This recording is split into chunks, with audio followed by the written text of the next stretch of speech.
समान अध्ययन मैंने आप सभी को बहुत विस्तार से पढ़ाया है। फाउंडेशन बैच में एक एक विषय वस्तु को बहुत डिटेल में पढ़ाया है। रिवीजन बैच में आप सभी को रिवीजन कराया, आपकी समझ विकसित की है, विश्लेषण के साथ पढ़ाया है। अब मैं आपको समान अध्ययन वन लाइनर कंटेंट भी पढ़ा रहा हूं। एक नई पहल है, नया इनिशिएटिव है, जीके जीएस का वन लाइनर यानी फैक्चुअल कंटेंट। देखिए, प्रारंभिक परीक्षा में तथ्य पूछे जाते हैं, आईएएस में भी पूछे जाते हैं, स्टेट पीसीएस एग्जाम में भी पूछे जाते हैं, और कोई भी आप वनडे एग्जाम देते हैं वहां पर भी तथ्य पूछे जाते हैं। फैक्ट खूब आते हैं, जितने भी आपके एग्जाम है सभी में। देखिए, बिना फैक्ट के आप विश्लेषण भी नहीं कर सकते हैं।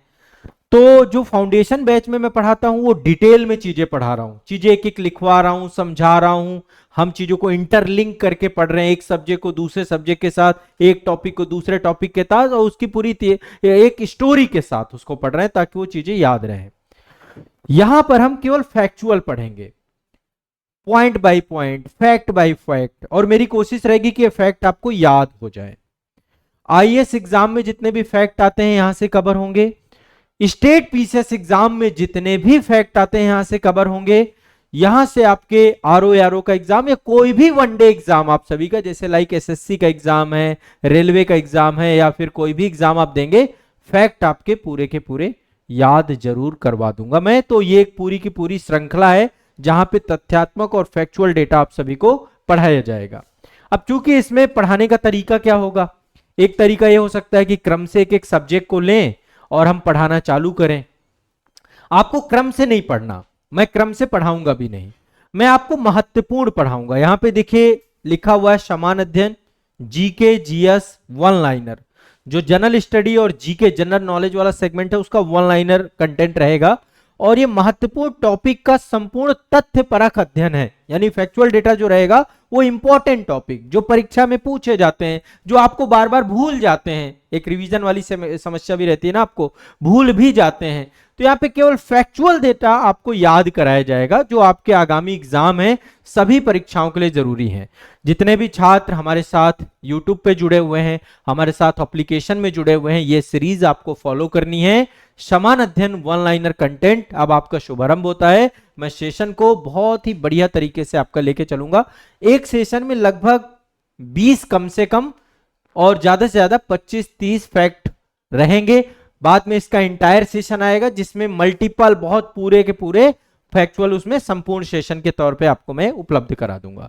तो चलिए एक नया शुभारंभ करते हैं। रैंडम टॉपिक होंगे, इतिहास भी होगा, इसमें भूगोल के टॉपिक भी होंगे, जो है राज्य व्यवस्था भी होगी, पर्यावरण भी होगा आपका, इसमें साइंस सामान्य ज्ञान सामान्य विज्ञान भी होगा, और करंट अफेयर्स के जो सेगमेंट हैं वो भी इसमें सम्मिलित होंगे।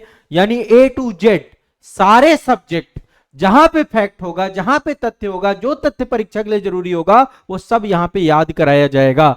तो आपके जो आगामी एग्जाम हैं, प्रारंभिक परीक्षाएं हैं, उन सभी प्रारंभिक परीक्षा के लिए रामबाण है। जहां की मुख्य परीक्षा आमतौर पे ज्यादातर मुख्य परीक्षा रिटन में है, लिखने में है, लेकिन जो वनडे एग्जाम है जहां पर ऑब्जेक्टिव टाइप आता है या आरओ में ऑब्जेक्टिव टाइप आता है, वहां पर आपको यह सेशन बहुत महत्वपूर्ण होगा। ठीक है, तो चलिए सेशन का शुभारंभ करते हैं।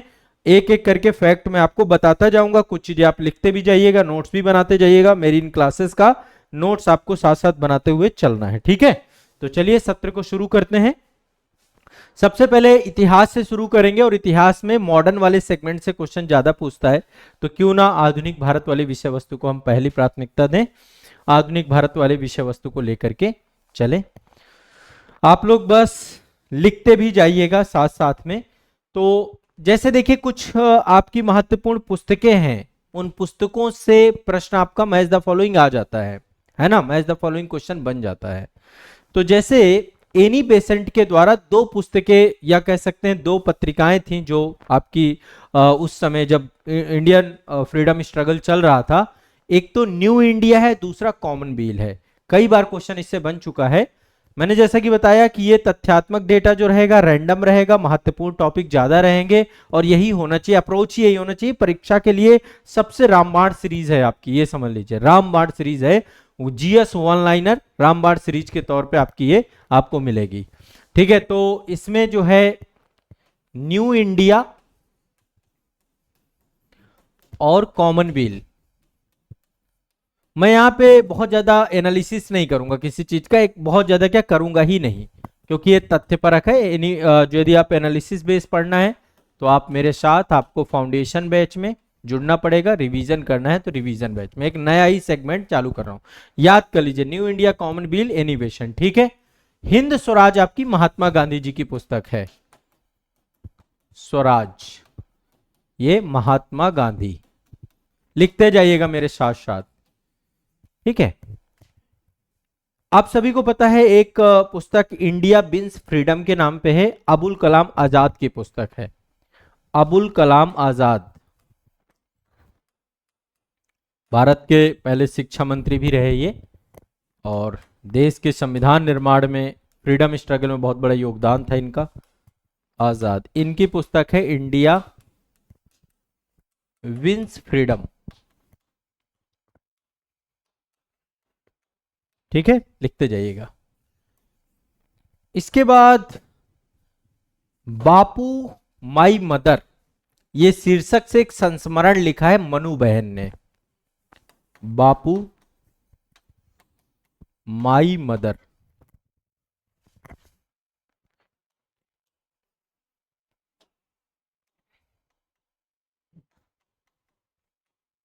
एक ये संस्मरण है, मनु बहन के द्वारा लिखा गया है। मनु बहन, बापू माई मदर, ये सब पूछे भी गए हैं क्वेश्चन, कहीं ना कहीं पे पूछे गए होंगे। अरविंद घोष, अरविंद घोष, हम इसमें स्वतंत्र हैं। ये जो पूरी सीरीज है आपकी, इसमें मैं स्वतंत्रता के साथ जो मुझे इंपॉर्टेंट लगेगा वही टॉपिक आपको पढ़ाऊंगा, और आप आराम से इसके नोट्स बनाते हुए चलिएगा। द लाइफ डिवाइन, एक बार क्लास में पढ़ लीजिए, एक बार रिवाइज कर लीजिएगा। The Life Divine, Aurobindo Ghosh की ये आपकी जो है द लाइफ डिवाइन है, ठीक है। इसके बाद एक आपका गीता रहस्य, बाल गंगाधर तिलक जी का नाम बहुत महत्वपूर्ण व्यक्ति हैं। गीता रहस्य, बाल गंगाधर तिलक, ठीक है। ये कुछ बुक्स हैं। लाला लाजपत राय ने अनहैप्पी इंडिया करके एक बुक लिखी है, अनहैप्पी इंडिया। देखो डायरेक्ट या तो वन लाइनर पूछ लेगा या मैच द फॉलोइंग पूछ लेगा। लाला लाजपत राय, लाला लाजपत राय।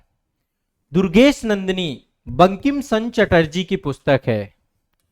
दुर्गेश नंदिनी किसकी है? बंकिम चंद्र चटर्जी।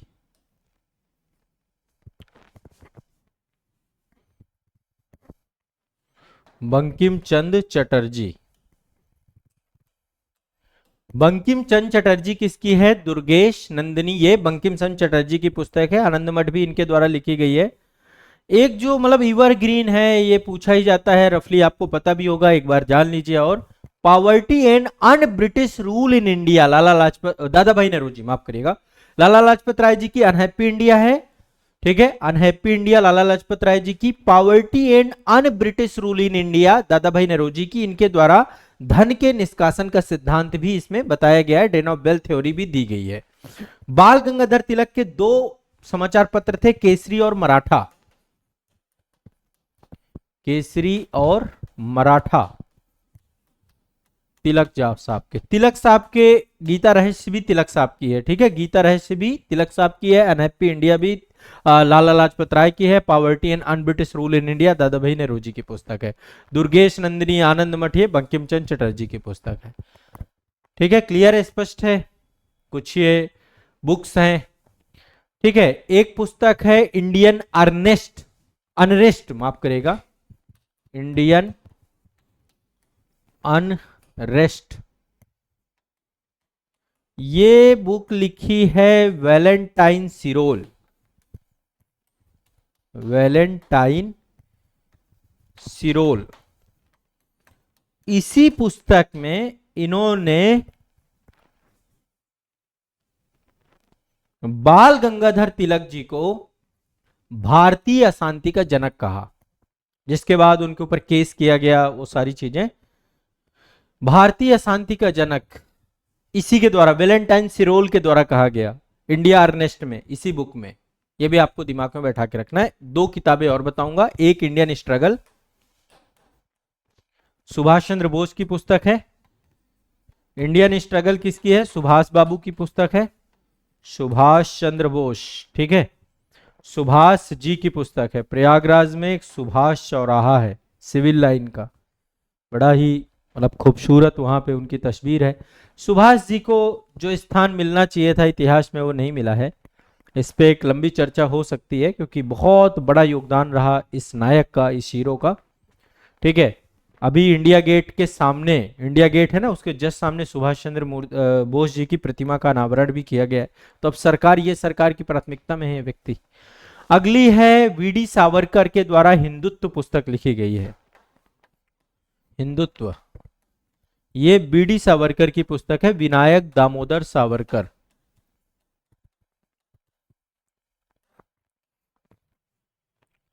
ठीक है, विनायक दामोदर सावरकर, इनके ऊपर मूवी भी बन चुकी है, विनायक दामोदर सावरकर। ये भी एक ऐसे हीरो रहे जिनके बारे में बहुत सारी बातें निकल के आती हैं, जो स्थान इनको इतिहास में मिलना चाहिए वो स्थान नहीं मिला। भी मूवियाँ वगैरह बनी है, ठीक है।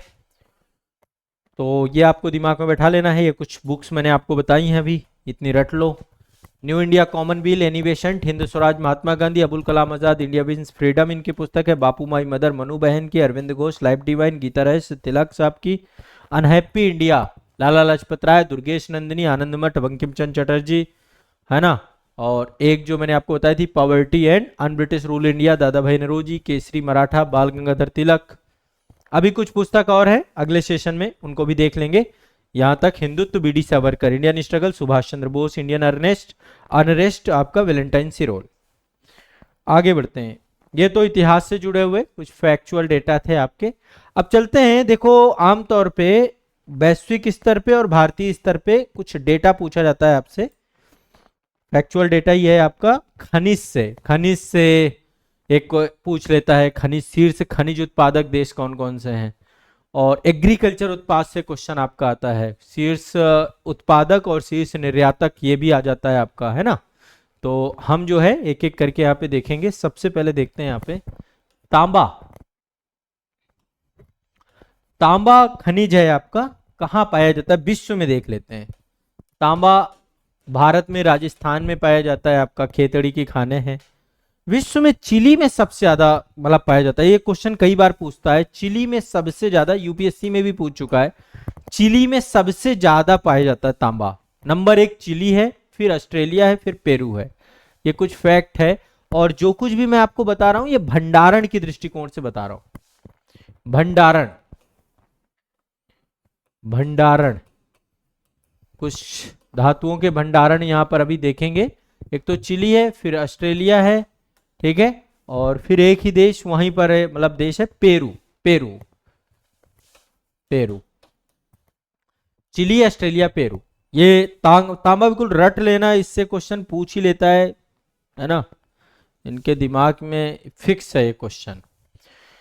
इस बात कोयला, पूरे विश्व की बात करें, अभी हम विश्व का भंडारण देख रहे हैं, विश्व में भंडारण वाले खनिज, विश्व देख रहे हैं और खनिज देख रहे हैं। इसके बाद अगले उसमें तांबा के बाद आता है कोयला। कोयला आपका खनिज है। और कोयला की यदि हम बात करें पूरे विश्व में, तो कोयला में सबसे ज्यादा नंबर 1 है अमेरिका, अमेरिका। फिर है रशियन फेडरेशन, जिसको हम रूसी संघ बोलते हैं, रूसी संघ, रशियन फेडरेशन। और तीसरे नंबर पे जो आपका है इसमें ऑस्ट्रेलिया है। ऑस्ट्रेलिया में भी कोयला है। भारत में भी कोयला है, लेकिन भारत में बिटुमिनस प्रकार का कोयला सबसे ज्यादा पाया जाता है। कोयला 4 प्रकार का है, एंथ्रेसाइट, बिटुमिनस, लिग्नाइट और पीट, ठीक है। एंथ्रेसाइट्स कश्मीर वाले क्षेत्र में, कारगिल वाले रीजन में पाया जाता है, लेकिन ज्यादातर आपका बिटुमिनस है।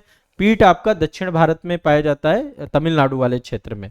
लिग्नाइट और पीट दोनों पाया जाता है, निम्न कोटि का कोयला कहलाते हैं। सबसे अच्छा कोयला एंथ्रेसाइट कोयला होता है, ठीक है। भारत में पूरी बेल्ट है आपका, छोटा नागपुर, पठारिया, झारखंड, छत्तीसगढ़ और उड़ीसा, यही टॉप आपके उत्पादक और भंडारक हैं। अब इस पे हम इंडिया वाले जब सेगमेंट पे आएंगे तब हम ज्यादा इस पे बात कर लेंगे। लोहा आपका सबसे ज्यादा ऑस्ट्रेलिया में पाया जाता है, लौह अयस्क, लौह अयस्क, लौह अयस्क आपका ऑस्ट्रेलिया में, ठीक है। ऑस्ट्रेलिया, ब्राजील और रूस, ब्राजील और रूस, ऑस्ट्रेलिया, ब्राजील, ऑस्ट्रेलिया, ब्राजील और रूस, ठीक है। ये आपका यहाँ पे क्या पाया जाता है, सबसे ज्यादा भंडारण है आपका लौह अयस्क का। इसके बाद अगला है सोना। सोना आपका ऑस्ट्रेलिया में, सोना, स्वर्ण, एयू, सबसे ज्यादा तो आपका सोना ऑस्ट्रेलिया में पाया जाता है। ऑस्ट्रेलिया के बाद जो है दूसरे नंबर पे सोने के मामले में रूस आता है, फिर दक्षिण अफ्रीका आता है। रूस, फिर दक्षिण अफ्रीका आता है, ठीक है। तांबा सबसे ज्यादा चिली, बहुत क्वेश्चन आता है, बहुत क्वेश्चन आता है, ठीक है। इससे कोयला अमेरिका, लौह अयस्क ऑस्ट्रेलिया नंबर 1, सोने में भी ऑस्ट्रेलिया नंबर 1 है, ठीक है। इसके बाद कुछ और ऐड कर लेते हैं इसमें, जो इंपॉर्टेंट है वही मैं ले रहा हूं ताकि आपको पेट्रोलियम, कच्चा पेट्रोलियम, कच्चा पेट्रोल या कच्चा मतलब तेल कह सकते हैं, crude oil, crude petroleum, crude petroleum, कच्चा पेट्रोलियम, वेनेजुएला नंबर 1 में है इसमें, वेनेजुएला भंडारण में, इससे क्वेश्चन बहुत पूछता है।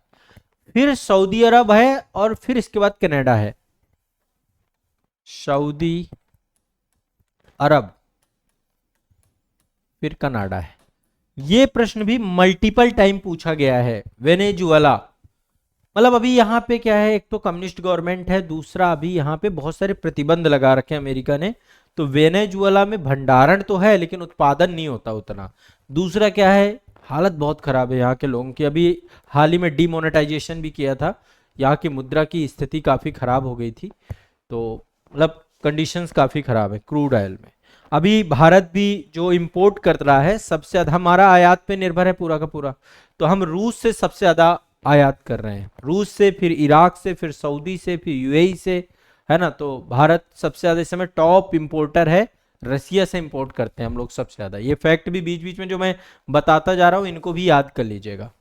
इसके बाद चांदी की बात करें, यदि चांदी पेरू में पाई जाती है ज्यादा, पेरू, ये भी आपका लैटिन अमेरिकी देश है, पेरू, ऑस्ट्रेलिया, पोलैंड, ये एंडीज पर्वत श्रेणी है ना आपका, यहाँ से पेरू, फिर ऑस्ट्रेलिया, फिर पोलैंड, यहाँ पे चांदी पाई जाती है आपकी, पेरू, ऑस्ट्रेलिया, पोलैंड, यहाँ पे चांदी पाई जाती है, ठीक है। दिमाग में बैठा लेना, ये कुछ फैक्ट है। अच्छा एक चीज और देख लो, प्राकृतिक गैस,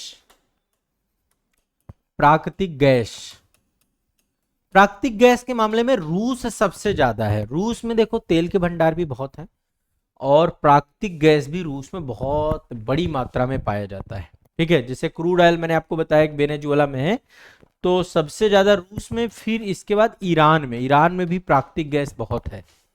ईरान वही जो अभी आपको तो पता है पाकिस्तान से बॉर्डर लगती है, अफगानिस्तान से बॉर्डर लगती है और कैस्पियन सागर से सीमा साझा करता है। अभी इजराइल के द्वारा हमला कर दिया गया था, बड़ा चर्चा में था। छोटा सा देश है कतर भी है, यहाँ भी प्राकृतिक गैस पाई जाती है। टॉप 3 में रूस, ईरान, कतर, ये कुछ याद कर लीजिए, ये संख्या बढ़ती जाएगी।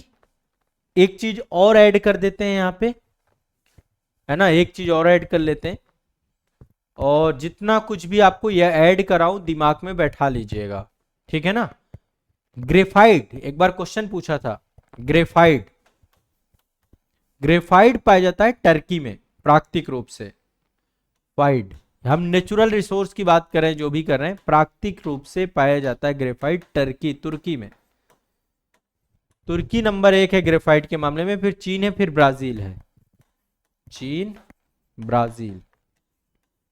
संभवतः अब आपको विश्व के भंडारण में कुछ खनिज मैंने डिस्कस किया, अभी ये मतलब चलता रहेगा। अब हम एग्रीकल्चर भी देखेंगे इसमें, कुछ मैं चाह रहा हूं कि फैक्चुअल डेटा बच्चों को ये ज्यादा भूलता है।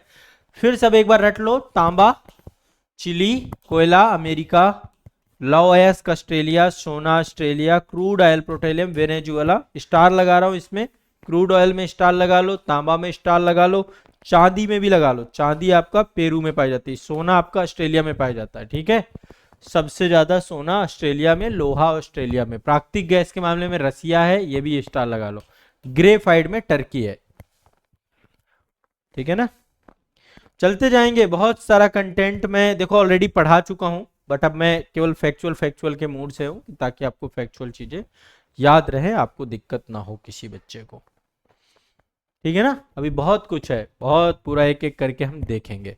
अब चलिए आगे चलते हैं, कुछ और भी फैक्ट देखते हैं, कुछ इकोनॉमी से जुड़े हुए एग्रीकल्चर वाले सेगमेंट से, तथ्यात्मक चीजें जो एग्जाम में पूछता है। बहुत सारे संस्थान हैं जिन संस्थानों से क्वेश्चन पूछ लेता है या कुछ फैक्चुअल डेटा है, जैसे कि एक क्वेश्चन पूछता है कि भारत में पहला कृषि विश्वविद्यालय की स्थापना कहाँ की गई, तो कृषि विश्वविद्यालय की स्थापना की गई पंतनगर में, पंतनगर है उत्तराखंड में, ठीक है। भारत का पहला प्रथम कृषि एग्रीकल्चर यूनिवर्सिटी विश्वविद्यालय, भारत का पहला कृषि विश्वविद्यालय कहां है, पंतनगर, पंतनगर उत्तराखंड, उत्तराखंड। अब यहां पे कुछ मैं अनुसंधान संस्थान आपको बताऊंगा, याद कर लीजिएगा रिवीजन के दृष्टिकोण से भी और याद करना भी। दलहन संस्थान, पूरा नाम बताता हूं, भारतीय दलहन अनुसंधान केंद्र, भारतीय दलहन अनुसंधान केंद्र लिख ही देते हैं पूरा, कानपुर में ये भारतीय दलहन, क्वेश्चन आता है इससे, अनुसंधान केंद्र कानपुर। केंद्रीय धान अनुसंधान संस्थान, केंद्रीय धान अनुसंधान संस्थान, केंद्रीय धान अनुसंधान संस्थान कटक उड़ीसा में अवस्थित है। कहां पर है, कटक, कटक उड़ीसा। केंद्रीय धान अनुसंधान संस्थान उड़ीसा में अवस्थित है। राष्ट्रीय सरसों अनुसंधान केंद्र भरतपुर में अवस्थित है, राजस्थान में। राष्ट्रीय सरसों अनुसंधान संस्थान कहां पर है, भरतपुर, राजस्थान में पड़ता है भरतपुर। विश्व धान जीन बैंक कहां पर है, फिलीपींस में। विश्व धान जीन बैंक है आपका, विश्व धान जीन बैंक है फिलीपींस, फिलीपींस में आपका है विश्व धान जीन बैंक, ठीक है। केंद्रीय भेड़ एवं ऊन अनुसंधान संस्थान, केंद्रीय भेड़ एवं ऊन अनुसंधान संस्थान,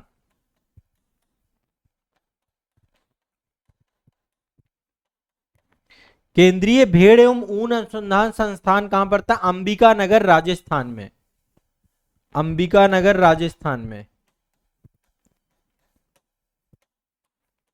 नगर राजस्थान में, अंबिका नगर राजस्थान में पड़ता है आपका, ठीक है। अंबिका नगर राजस्थान में केंद्रीय भेड़ एवं ऊन संस्थान पड़ता है। प्रथम कृषि विज्ञान केंद्र की स्थापना पुदुचेरी में की गई। प्रथम कृषि विज्ञान केंद्र की स्थापना भारत में कहां हुई, पुदुचेरी में। प्रथम कृषि विज्ञान केंद्र की स्थापना पुदुचेरी में, पुदुचेरी। केंद्रीय कृषि विज्ञान केंद्र की स्थापना पुदुचेरी में की गई, ठीक है। एक चीज और दिमाग में बैठा लीजिए, एवरग्रीन क्वेश्चन है, आता ही आता है, चाहे इसे पॉलिटिक्स जोड़ लीजिए, एग्रीकल्चर जोड़ लीजिए। पंचायती राज समिति किसकी किस समिति, किसकी अनुशंसा में इस्टेब्लिशमेंट किया गया इंडिया में? रट लीजिए, आईएएस में भी आता है, पीसीएस में भी आता है, हर बार आता है, बलवंत राय मेहता समिति। पंचायती राज, पंचायती राज की कमेटी कई सारी हैं, बट बलवंत राय मेहता समिति फेमस है। ये केंद्र राज्य संबंधों में एक सरकरिया कमेटी है, वो भी बहुत फेमस है। दिमाग में बैठा लीजिए ये जितना बता रहा हूं आपको, ठीक है। तो ये कुछ मैंने आपको संस्थान वगैरह भी बताए हैं। अभी आगे बहुत बड़ी संख्या है, एक एक करके धीरे धीरे हम लोग बताएंगे, एक एक करके हम चर्चा करेंगे। जितनी भी महत्वपूर्ण आपकी विषय वस्तु है, बहुत सारा चूंकि फैक्चुअल है, वन लाइनर है, तो आपका ये चलता जाएगा। पॉलिटी का ये सेगमेंट आप जोड़ सकते हैं। पॉलिटी में ही कुछ आर्टिकल्स भी हैं, इंपॉर्टेंट आर्टिकल से क्वेश्चन आता है, लेकिन आर्टिकल से पहले मैं थोड़ा संविधान के भाग आपको रिवाइज करा देता हूं, फास्ट ट्रैक। दिमाग में याद के लिए, भाग 1 आपका संघ एवं उसके राज क्षेत्र से जुड़ा हुआ है, आर्टिकल 1 से 4। भाग 1 संविधान के भाग याद करा रहा हूं मैं आपको, लिखना चाहो लिख लो, याद करना चाहो बस रिवाइज कर लो। संविधान के भाग 22 भाग हैं संविधान में, मूल संविधान में, तब भी 22 थे, आज भी 22 हैं। हाँ, संशोधन के परिणाम स्वरूप एबीसीडी कई सारे जुड़ गए हैं, टोटल 25 कई जगह पे लिखे हुए मिलेंगे, लेकिन एक्चुअल में हैं 22। मैं आपको बताऊंगा 22 के 22। तो संघ एवं राज क्षेत्र आर्टिकल 1 से 4, नागरिकता 5 से 11, भाग 2 आपका नागरिकता है। भाग 1 आपका संघ एवं उसका राज क्षेत्र है, आर्टिकल 1 से लेकर 4, नागरिकता भाग 2 है, आर्टिकल 5 से 11, मौलिक अधिकार भाग 3 है, 12 से लेकर 35। इसके बाद नीति निर्देशक तत्व आपका जो है भाग 4 है, 36 से लेकर 51। मूल कर्तव्य आपका 4A है, आपका 51A आर्टिकल है, 51A। संघ आपका भाग 5 है, आपका 52 से लेकर 151 आर्टिकल आपका भाग 5 आपका संघ है, जिसमें यूनियन वगैरह के जितने राष्ट्रपति, उपराष्ट्रपति, संसद, सुप्रीम कोर्ट सब कुछ है आपका, 52 से लेकर 151 तक, कैग वगैरह सब कुछ है। भाग 6 राज्य के बारे में जानकारी है, 152 से लेकर 237 तक राज्य है। इसमें राज्यपाल, मुख्यमंत्री, मंत्रिपरिषद, राज्य की विधानसभा, विधान परिषद, है ना, और फिर पूरी संसदीय विधायिका की प्रक्रिया जो है, महाधिवक्ता, चूंकि महान्यायवादी आपके सेंट्रल में होते हैं आर्टिकल 76, और यहाँ पे आपके महाधिवक्ता होते हैं स्टेट में, एडवोकेट जनरल ऑफ स्टेट। और इसके बाद जो है आपका इसी में हाई कोर्ट, जो अधीनस्थ न्यायालय है, सब कुछ है ये। तो भाग 6 तक क्लियर हो गया। भाग 1 आपका संघ एवं राज क्षेत्र, भाग 2 नागरिकता, भाग 3 मौलिक अधिकार, और भाग 4 निषेध तत्व, भाग 5 संघ, भाग 6 आपका राज्य। भाग 7 आपका खत्म हो गया है, भाग 7 अब नहीं है। जब आपका 7वां संविधान संशोधन अधिनियम हुआ, उसके बाद भाग 7 को हटा दिया गया, क्योंकि उसमें पहली अनुसूची में जो राज्यों की लिस्ट है वो का, खा, गा, घा ऐसे करके पूरे 4 कैटेगरी में बनाया गया था, तो वो खत्म हो गया। अब राज्यों को पुनर्गठन किया गया है ना 7वां संविधान संशोधन से। तो भाग 7 निरसित है, उसमें आर्टिकल 238 हुआ करता था, वो खत्म कर दिया गया है। ये आर्टिकल ये भाग आपका समाप्त हो गया। भाग 8 आपका संघ राज क्षेत्र है, आर्टिकल 239 से 242 तक है संघ राज क्षेत्र। भाग 9 आपका पंचायतें हैं, पंचायत 243 में, मतलब 243 का से लेके 243 आड़ा तक आपका पंचायतें हैं, जिसमें ग्राम पंचायत के बारे में बताया गया है। भाग 9 में, भाग 9A नगर पालिकाएं हैं, जिसमें 243 ता से लेके 243 याछा तक जानकारी है। और भाग 9B में सहकारी समितियां हैं, जिसमें 243 याजा से लेकर 243 याना तक जानकारी है, ठीक है। तो ये का भाग 9 आपका ग्राम पंचायत, पंचायतें हैं, भाग 9A आपका नगर पालिकाएं हैं, और 9B आपका सहकारी समितियां हैं। भाग 10 आपका अनुसूचित और जनजातीय क्षेत्र हैं, आर्टिकल 244 और 244A इसके अंतर्गत आते हैं। भाग 10 में जो शेड्यूल्ड आपके एरिया है, जहां ट्राइब्स वगैरह रहती हैं, 244 244A। भाग 11 संघ और राज्यों के बीच संबंध है, 245 से 263 तक। भाग 12 आपका वित्त, संपत्ति, संविदाएं और वाद है, 264 से लेकर 300A तक। भाग 13 आपका भारत के राज्य क्षेत्र के भीतर व्यापार, वाणिज्य और समागम है, 301 से लेकर 307 तक। भाग 14 आपका संघ एवं राज्यों के अधीन सेवाएं हैं, 308 से लेकर 323 तक। इसके बाद भाग 14A है, जिसमें ट्रिब्यूनल्स हैं, अधिकरण है, 323A से लेकर 323B तक है। भाग 15 में निर्वाचन है, 324 से लेकर 329 तक आपका इलेक्शन कमीशन है। भाग 16 में कुछ वर्गों के लिए विशेष उपबंध किए गए हैं, 330 से लेकर 342 तक है। निर्वाचन आयोग कितना है, 324 से लेकर 329। भाग 17 में राजभाषा है, राजभाषा 343 से लेकर 351 तक है। भाग 18 में आपात उपबंध है, 352 से 360। ठीक है, बाद में आर्टिकल्स भी हम देखेंगे। भाग 19 में मिसलिनियस चीजें दी गई हैं, जिसको हम प्रकीर्ण बोलते हैं, 361 से लेकर 367 तक। भाग 20 आपका संविधान संशोधन है, आर्टिकल 368। भाग 21 में अस्थायी संक्रमणकालीन विशेष उपबंध किए गए हैं, 369 से लेकर 392 तक में। और भाग 22 आपका संक्षिप्त नाम, प्रारंभ, हिंदी में प्राधिकार पाठ, पाठ निरसन, ये सब कुछ है, 393 से 395 तक। तो ये कुछ आपके जो है भाग है संविधान के, भाग 22 तक है। क्रम से मैंने आपको भाग बता दिए सारे के सारे, और ये आपकी एक फैक्ट ये हो गया। अभी आगे अब पॉलिटी में भी जितनी भी चीजें मैं सब आपको बताऊंगा, कोई दिक्कत नहीं है। क्लियर है? तो देखिए मल्टीपल फैक्ट आप देखते जाइए, याद करते जाइए, ये सब बहुत कठिन नहीं है। मैं आपके दिमाग में बैठाता जा रहा हूं, पढ़ते जाओ, 1-2 बार सेशन को सुनोगे, याद हो जाएंगी चीजें। इस समय हमें टाइम नहीं है रहता, लास्ट मोमेंट में भी आप लोग को लगता है ज्यादा से ज्यादा रिवाइज करें, तो यहाँ पे फैक्चुअल रिवीजन भी आपका साथ साथ हो रहा है। ठीक है, अब थोड़ा साइंस के मामले में थोड़ा सा डिस्कस कर लेते हैं। साइंस के मामले में बहुत सारे उपकरण हैं, उपकरणों से भी क्वेश्चन पूछ लेता है। जैसे एक क्वेश्चन पूछता है, धुएं का घनत्व का मापन किससे किया जाता है? धुएं के घनत्व का मापन, इसके लिए एक स्केल प्रयोग की जाती है, Ringelmann scale. Ringelmann scale, Ringelmann scale के माध्यम से धुएं का घनत्व का मापन किया जाता है। धुएं के घनत्व का मापन, धुएं के घनत्व का मापन जो हम करते हैं वो किससे करते हैं? रिंगलमैन स्केल से। ठीक है, इसके बाद वायु का वेग मापा जाता है एनीमोमीटर से। वायु का वेग का मापन होता है एनीमोमीटर। एनीमोमीटर, वायु का वेग एनीमोमीटर से नापते हैं। पानी के अंदर ध्वनि सुनने वाले यंत्र का नाम होता है हाइड्रोफोन। पानी के भीतर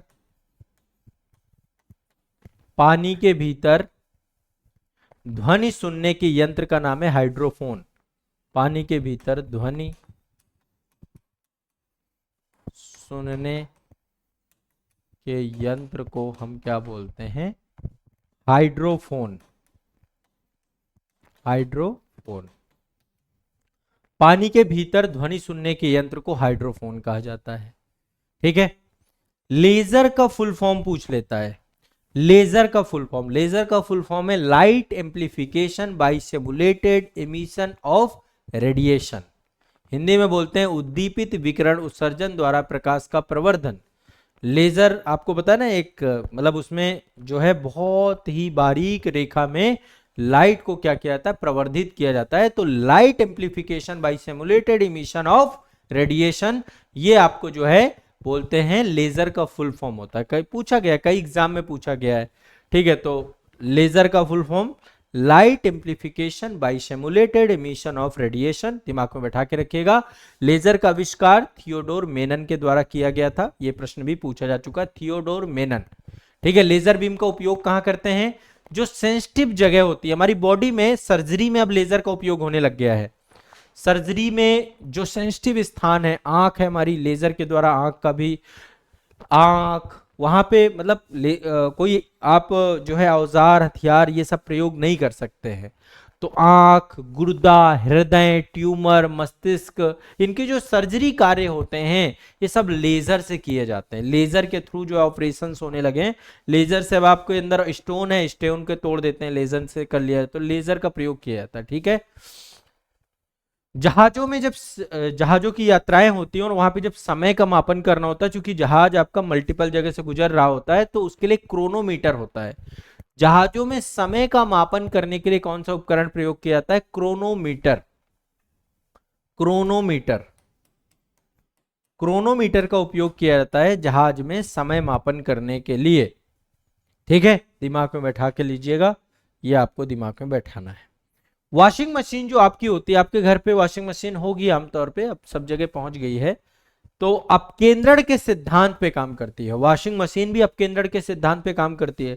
दूध से जो है मक्खन जो निकाला जाता है या दही बनाया जाता है, सब अपकेंद्रण के सिद्धांत के आधार पे काम होता है। अपकेंद्रण के सिद्धांत में कोई भी गतिशील चीज में जो भी हल्की चीजें हैं वो ऊपर आ जाती हैं, है ना, और भारी चीज नीचे रहती है। तो आप देखते हैं वॉशिंग मशीन क्या करती है, बहुत तेजी से जो है पानी को रोटेट करती है, तो जो हमारे कपड़े होते हैं, कपड़ों की जो गंदगी होती है वो ऊपर आ जाती है और फिर पानी के थ्रू निकल जाती है वो।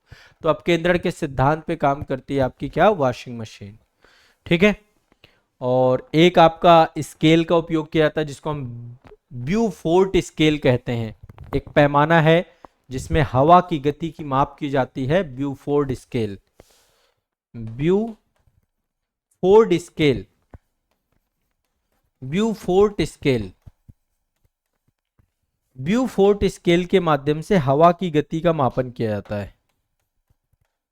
हवा की गति का मापन, हवा की गति का मापन करते हैं किससे, ब्यूफोर्ट स्केल के माध्यम से किया जाता है। एक चीज और दिमाग में, लेजर का मैंने फुल फॉर्म आपको बताया। लेजर का फुल फॉर्म क्या है, light amplification by simulated emission of radiation. वहां पे अब आपको एग्जाम में आएगा, आप कर ले जाओगे बहुत। ऐसी रेडार, रडार का नाम आपने सुना है ना, रडार के माध्यम से जितने भी एरोप्लेन उड़ रहे हैं या विदेशी कोई भी वायु क्षेत्र, जितना भी हमारा एयर ट्रैफिक है, रडार के माध्यम से उसको जो है रेक्टिफाई किया जाता है। तो रडार का फुल फॉर्म होता है radio detection and raising. Radio detection and raising जो आपका होता है रडार का फुल फॉर्म होता है, ये भी पूछा जा चुका है। ठीक है, रडार का फुल फॉर्म क्या है, radio detection and raising. Radio detection and raising दिमाग में बैठा लीजिए, ये आपको कुछ याद रखना है। सभी फुल फॉर्म वगैरह भी कई जगह पे पूछता है एग्जाम वगैरह में, तो दो मैंने आपको बताया। अभी मैं साइंस के सब कुछ आपको, अब ये चूंकि पूरी की पूरी एक श्रृंखला के तौर पे रहेगा, तो आपको फैक्चुअल डेटा आपके दिमाग में बैठाएगा। एक एक फैक्ट आपको पढ़ाऊंगा। तो जैसा मैंने आपको बोला था कि आपको अब फैक्चुअल डेटा के लिए बिल्कुल परेशान नहीं होना है, मल्टीपल फैक्ट आप यहाँ पे पढ़ेंगे और क्लास पे आपको चीजें समझ में आएंगी। ठीक है, चलिए।